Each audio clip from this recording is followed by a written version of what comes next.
तो hello guys, आज की शुरुआत होती है इस एक डॉग से जो कि बहुत ही ज़्यादा बीमार था। एक भाई की कॉल आती है और वो भाई कहते हैं भाई हमारी एक शॉप है और शॉप के पास में ये डॉग आ गया है और भाई बहुत ही ज़्यादा बीमार है, इसको सांस भी लेने में प्रॉब्लम हो रही है, साथ ही इसके बहुत ही ज़्यादा इन्फेक्शन भी है कानों में, तो आप प्लीज़ आ जाइए। और भाई फिर हम वहाँ पर पहुँचे और हमने जा कर के देखा तो बाकी इस डॉग की बहुत ही ज़्यादा कंडीशन ख़राब थी और हमने जाके पहले इसको इंजेक्शन दिया और जो भी इसके ज़ख्म वगैरह थे उन सब पे हमने थोड़ा सा दवाई वगैरह लगा के उन सबको क्लीन किया। आज की निःशुल्क सेवा की शुरुआत इसी डॉग से हुई भाई हमारी। और फाइनली गाइस अब हम पहुंच चुके हैं अपने दोस्त के पास में, क्योंकि दोस्त के ही डॉग्स हैं जो आप देख रहे हैं सामने पपीज़, ये 3-3 महीने के हैं और भाई इनके लगनी थी वैक्सीन। तो उसकी कॉल आई थी और वो कॉल आने के बाद में उसने कहा कि भाई इसकी वैक्सीन लगनी है तो आप आकर के वैक्सीन लगा दो। तो भाई इनके पहले वैक्सीन लगाई। फाइनली गाइस हम आ गए थे फिर घर, और घर आके हमने देखा कि गेट पर एक और डॉग बैठा हुआ है जो कि हमें भूख लग रहा था। तो हमने पहले इसको खाना खिलाया और खाना खिलाने के बाद में ये यहीं पे बैठ गया और भाई बैठा कितने आराम से, आप देख सकते हो उसको। फिर गाइस हमारे पास में आती है एक पड़ोस वाले गांव से कॉल और वो कहते हैं कि भाई एक हमारे गांव में एक डॉग है, उसने 4-5 लोगों को काट लिया है, तो आप जल्दी आ जाइए। और हमने भाई अपनी बाइक उठाई और भाई बहुत ही ज़्यादा स्पीड से उनके गांव की तरफ निकल गए। और गाइस आप देख सकते हो रास्ते में बहुत ही ज़्यादा अंधेरा हो चुका था क्योंकि भाई रात हो रही थी, लेकिन भाई वहाँ भी जाना ज़रूरी था।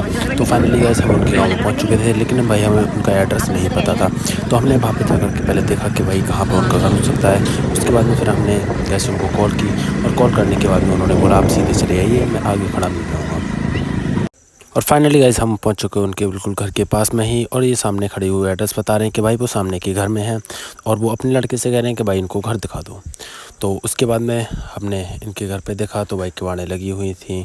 तो हमने भाई फ़ैसला किया पहले जाते हैं, लेकिन उससे पहले हमने कॉल की और कॉल करने के बाद में वो आते हैं और आने के बाद में उनसे बात होती है कि जो डॉग है वो अंदर है या फिर नहीं है, वो देखते हैं, एक बार चेक करते हैं। और गाइस फिर हम उनके घर में अंदर पहुंच गए और अंदर पहुंच कर देखा कि एक छोटी गाय थी यानी कि बच्चा, उसके पास में उसकी जो खाने की लड़होरी वगैरह जो बोलते हैं उसको, उसमें वो बैठा हुआ था। और भाई देखने में तो बिल्कुल से एकदम से शांत लग रहा भाई पहले ये, लेकिन इन लोगों ने इसके ऊपर पहले पानी भी डाल के देख लिया था कि ये यहाँ से चला जाए, है ना। लेकिन ये बहुत ही ज़्यादा एग्रेसिव हो रहा था उस टाइम पे। और भाई बात की जाए तो इसके मुंह से झाग निकल रहे थे और कोई भी अगर इसके पास जा रहा था बहुत ही ज़्यादा एग्रेसिव हो रहा था। ये आप देख सकते हो कि एक लकड़ी की मदद से भी इसको हटाने की कोशिश की गई यहाँ से, लेकिन भाई ये बहुत ज़्यादा एग्रेसिव हो रहा था क्योंकि भाई ये एक रेबिस वाला डॉग था, इसको रेबिस था और जो कि मतलब पागल हो चुका था पूरी तरीके से। तो हमने फिर इसको रेस्क्यू किया और अब हम आ चुके हैं एक शॉप पर, क्योंकि हमें चाहिए थी मोर्टीन, क्योंकि भाई घर जा कर के मच्छरों का सामना करना। तो भाई फाइनली गाइस हमारा सारा काम हो चुका था और अब हम चलते हैं अपने घर की ओर, क्योंकि भाई धूप बहुत तेज लग रही है और हमने अपनी जो बाइक है उसकी स्पीड बढ़ा दी, क्योंकि अब हमको घर पहुंचना है और रात भी बहुत ज़्यादा हो चुकी थी इसलिए।